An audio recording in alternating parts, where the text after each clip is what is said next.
नमस्कार, आप देख रहे हैं विजडम इंडिया न्यूज। छांगुर बाबा उर्फ जमालुद्दीन की पोल अब खुल चुकी है। पूछताछ के दौरान कई बड़े खुलासे भी हो रहे हैं।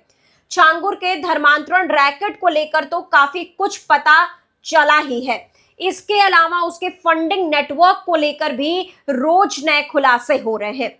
अब इसी कड़ी में छांगुर बाबा के फंडिंग नेटवर्क के बारे में 6 विस्फोटक बातें पता चली हैं।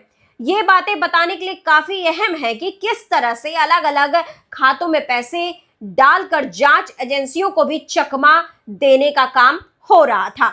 अब आपको वो सभी 6 खुलासे के बारे में बता देते हैं। खुलासा नंबर 1, नीतू और नवीन के खातों में 32 करोड़ रुपए डाले गए। खुलासा नंबर 2, नीतू उर्फ नसरीन के 8 बैंक खातों में 16 करोड़ रुपए मिले।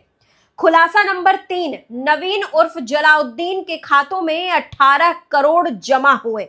खुलासा नंबर 4, विदेशों से मिली फंडिंग का दनादन हुआ इस्तेमाल। खुलासा नंबर 5, हजारों मुस्लिम लड़कों को कैश में पेमेंट दी गई। अंत में खुलासा नंबर 6, एटीएस ने बैंकों से सभी खातों का विवरण मांगा है। आगे की जानकारी अब आपको देते हैं। अब यहां पर 2 खुलासे ज्यादा अहम हैं। एक तो यह रहा कि कई मुस्लिम लड़कों को कैश में पेमेंट हुई है, यानी कि धर्मांतरण करवाने के लिए काफी पैसे खर्च किए गए।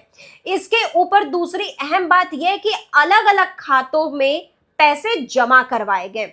वैसे पूछताछ में ही एक और बात पता चली है कि छांगुर बाबा कभी भी अपने धंधे को लेकर सीधी बातचीत नहीं करता था।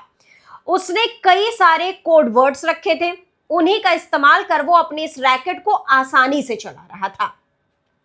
तो वहीं जब पुलिस ने छांगुर बाबा से सख्ती से पूछताछ की तो उसने इस बात को स्वीकार किया कि जब भी वो अपने गुर्गों से बात करता था तो वो प्रोजेक्ट, मिट्टी पलटना, काजल लगाना और दर्शन जैसे कोड वर्ड का लगातार इस्तेमाल करता था। यहां पर प्रोजेक्ट का मतलब लड़की था, मिट्टी पलटने का मतलब धर्म परिवर्तन, काजल लगाने का मतलब ब्रेन वॉश था और दर्शन का सीधा मतलब पीड़िता को बाबा से मिलवाना था। छांगुर बाबा इतना ज्यादा चालाक था कि वो लड़कियों को फंसाने के लिए उन्हें विदेशी यात्रा, नौकरी और छात्रवृत्ति का लालच देता था। लेकिन अब उसके खिलाफ कानून का शिकंजा कसता जा रहा है। एक तरफ उसकी संपत्ति जब्त हो रही थी तो वहीं बलरामपुर में उसकी आलीशान कोठी के खिलाफ बुलडोजर एक्शन हो चुका है।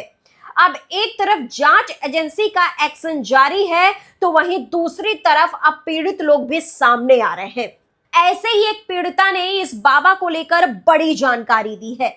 उसका कहना है कि मैं 3 महीने पहले ही बचकर वापस घर आई थी, लेकिन फिर मिराज नाम का लड़का हमारे घर में आया और मेरे पिता को मेरी और दूसरी लड़कियों की कुछ आपत्तिजनक वीडियो दिखाई। मेरे पिता ने वो वीडियो डिलीट करने के लिए बोला तो वो सिर्फ कहा कि अगर पापा अपनी छोटी बेटी की शादी उससे करवा देंगे तो वो डिलीट कर देगा। मेरे पापा ने उसे एक रॉड से मारा और वो मर गया। मेरे पिता ने एक शिकायत भी दर्ज करवाई लेकिन कोई एक्शन नहीं हुआ। मिराज के परिवार वाले समाजवादी पार्टी से हैं। उसके परिवार वाले कई मुस्लिम लोगों के साथ आए थे। उन्होंने मुझे और मेरे भाई को मारने की धमकी तक दी। तो देश दुनिया की बाकी खबरों के लिए आप लगातार जुड़े रहिए विजडम इंडिया न्यूज चैनल के साथ। चैनल को लाइक करें, सब्सक्राइब करें, शेयर करें, कमेंट करें।